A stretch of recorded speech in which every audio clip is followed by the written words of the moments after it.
Alexander the Great remarked that the peoples of Asia were slaves because they had not learned to pronounce the word no.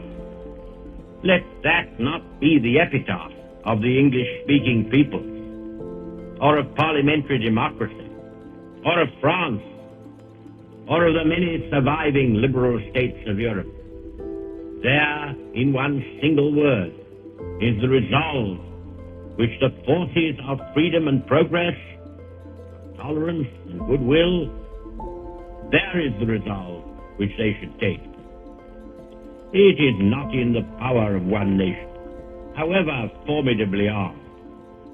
Still less it is in the power of a small group of men, violent, ruthless men, who have always, however, to cast their eyes back over their shoulders. It is not in their power to cramp and fetter the forward march of human destiny. The preponderant world forces are upon our side. They have but to be combined to be obeyed. We must arm. Britain must arm. America must arm. We shall no doubt arm. Britain, casting away the habits of centuries, will decree national service for her citizens. But arms, instrumentalities, as President Wilson called them, are not sufficient by themselves. We must add to them the power of ideas. People say, many people, we ought not to allow ourselves to be drawn into a theoretical antagonism between Nazism and democracy. But the antagonism is here, now. You see these dictators on their pedestals, surrounded by the bayonets of their soldiers and the truncheons of their police. They are afraid of words and thoughts. Words spoken abroad, thoughts stirring at home, all the more powerful because forbidden. These terrify. A little mouse, a little tiny mouse of thought appears in the room, and even the mightiest potentates are thrown into panic. They make frantic efforts to bar out thoughts and words. They're afraid of the workings of the human mind.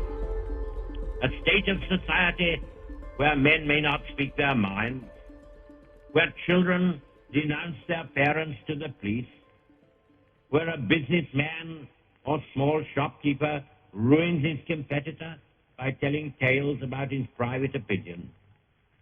Such a state of society cannot long endure if it is brought continually in contact with the healthy outside world.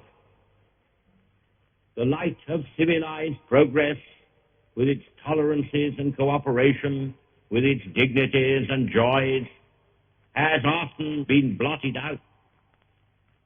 But I hold the belief that we have now at last got far enough ahead of barbarism to control it and to avert it.